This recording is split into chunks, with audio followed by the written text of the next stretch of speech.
Welcome to Lane Turo University. My name's Conrad Layn. Welcome to the channel. I'm going to share an amazing tax hack that's legal and ethical and fashionable called IRS Tax Code 482. Let that sink in. Let's dive right into it. So what IRS Tax Code 482 does for you, I call this the 1-2 punch because it works perfectly well, but you have to use a whole nother tax code called IRS Tax Code 162. But to utilize this, IRS Tax Code 482 is the parent tax code that's going to allow you to be able to truly benefit. And here I'm going to explain what it is. So for example, it allows intercompany transactions, billing, whatever you want to call it, where you can basically own two companies, two entities, two separate trades that can actually bill, buy, and sell between and amongst each other, and you can still capitalize on these. Typically, it's not allowed per IRS Tax Code 162. Typically, you have to, for example, if you're a Turo host, you can file and utilize IRS Tax Code 162 if you say purchase some type of service for your car, tire rotations, just simple maintenance, car washes. You could get that back as a deduction or tax credit or some type of tax strategy as long as you pay someone else to do it. You typically can't pay yourself to do this. The only way you can actually do this if you own two separate entities, two that have their own separate social security number or tax identification number, and you can typically pay yourself. And so for example, say you're Conrad Layn, the person. Conrad Layn, the person, owns a rental car company.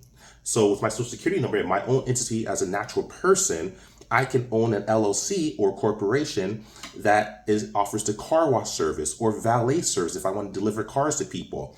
And what I can do is if I pay Conrad say XYZ Inc. or Conrad Layn XYZ LLC service to clean my cars, Conrad Layn XYZ Inc. or LLC can file this as regular income. So I can keep the income here and I'm not penalized for this. But at the same time, I can also receive a tax deduction for paying myself. So what this does essentially, instead of paying money into another entity that I don't own and control, IRS Tax Code 482 is a 1-2 punch. As long as you report in a reasonable manner, and actually has to make sure you document everything. You can start off with like the receipt book, for example. You can also make sure to document all the expenses. Make sure everything's real and documented. Must be reasonable, but you can actually, as long as you are reasonable, ethical, and you document everything, you can typically use this, and IRS will allow you to be able to deduct the expenses you pay yourself at your other entity because it's two actual entities with two different trade identities. Pretty cool hack. A lot of people aren't aware of this. Companies are already doing this, but I want to bring this to the Turo market and share with Turo hosts on other wealthy strategies to help you keep more money in your pocket so that way you can invest, you grow, and really get to your freedom numbers where you get these cars paying for themselves and become wealthy off utilizing proper wealthy strategies. I'll repeat. IRS Tax Code 482 allows you to operate two entities as long as they are two separate trades, two separate employer identification numbers or social security numbers. It has to be two different entities that you control. It cannot be, for example, a sole proprietor with a social security number who also opens up a DBA, doing business as Conrad Layn XYZ, cannot utilize IRS Tax Code 482 and as an expense if I pay myself to wash my car, deliver my car to a Turo renter. It won't work. What it has to be Conrad Layn, for example, the person, and Conrad Layn, say XYZ Inc. or Conrad Layn XYZ LLC, like is providing the service and I'm paying it, then I get deduct that as an expense as well with IRS Tax Code 162, as long with the IRS Tax Code 482, which will allow me to get this done. So basically, it's kind of like the parent company, and that's your child or sister company. It must be two separate entities. So it could be a sole proprietor, a natural human like myself or like you watching, or it could be a doing business as, which typically on average, do your own research in your own jurisdiction, anywhere from $10 to about $100, which covers the filing fees, reporting in the newspaper, etc., which is one of the qualifications. You follow to give conspicuous notice. But that allows you to offer as a DBA, but you can't do it with each other. It could be a DBA, a doing business as, or you, the natural person with social security number, and it can be that as long as you own the LLC or the incorporation. So that's the only way you can do it, but this allows you to pay yourself, essentially, your entity, keep the money there and file it as actual income, and where you won't be penalized. You just have to make sure that you keep it documented. Make sure you have a receipt book. Make sure everything's documented. Make sure it's not inflated. It must be reasonable and must be ordinary and necessary in your pursuit of income. And what that means essentially is that it needs to fit. You can't be, for example, a restaurant and then say that you want to recoup and get some credit on washing your business cars that you're renting. It's a different business, not the same industry.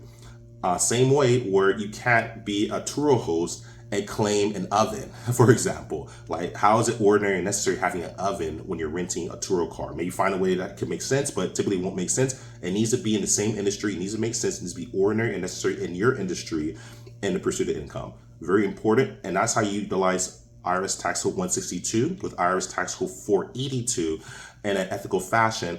And it has to be reasonable. And the most reasonable way to do it is to, I would say at minimum, if not more, 5 quotes. Locate, go online, Google, whatever the case is being, go online, Yelp, etc., and locate 5 other companies that offer car wash services or valet services, and see what the typical price for delivering a car to someone in a certain proximity, what the miles are, how much it costs. Same with car wash. And if you want to start a valet business or a car wash business because you deliver cars as a Turo host, that's one way you can say, hey, well, I'm going to be delivering a car anyway, and if I want to receive some more tax benefits, I can receive tax benefits by starting my own valet business as an LLC, or as a corporation, if it makes sense. Same with that car. I can start my own car wash company instead of paying someone else to wash my car for me. How about I pay myself, keep the money in the family and myself, and wash it myself, and I can deduct that expense. Might be worth considering. I left the IRS tax code article directly in the description below. I'll leave it in the comment as well. I'll leave this picture of my whiteboard in the end of the video. That way you could research it, scrutinize it.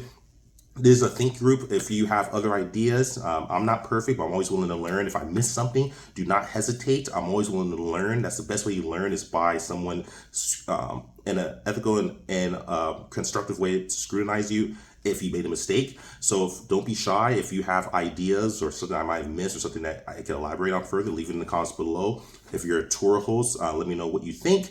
And if you have any questions, again, I'm not your tax person. I'm not your tax advocate. I'm not your CPA. None of those things. I'm just your friend on YouTube sharing another framework of thinking and a really cool tax benefit that a lot of people don't think about. We've been hearing a lot about IRS Tax Code 162.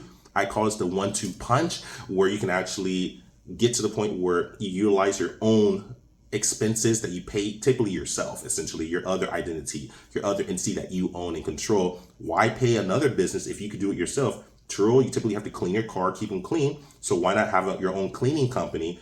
And it works in reverse too. If you have an LLC or corporation, then start with maybe a DBA doing business as with yourself or another entity. And if it makes sense, you have enough transactions, this could be really beneficial. Now you're earning income with this business and you're keeping the money inside, and at the same time you're able to deduct these expenses that you're paying yourself, so you're not really paying an outsource. So you become wealthier that way. But you just have to make sure it's reasonable, ordinary, necessary, and approved income, and you have to make sure that your business is documented. Make sure everything's documented. If it's not documented properly, it won't count. It needs to be ethical. Don't inflate it.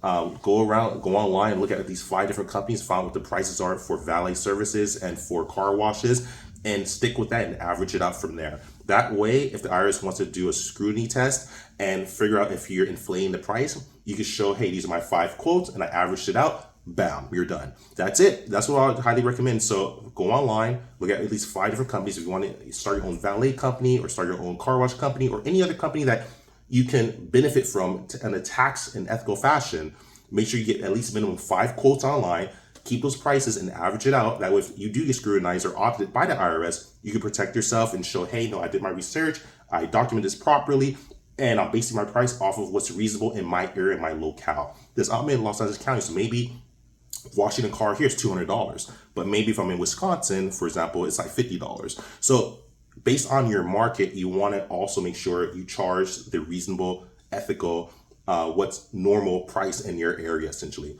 Anyways, like, subscribe, share. Welcome to the channel. Hope you all learned from IRS Tax Code 482, the 1-2 punch, a part of IRS Tax Code 162. And follow the link below to review yourself, do your own due diligence. Don't just believe what I'm saying. Do your own research, make sure I'm telling the truth.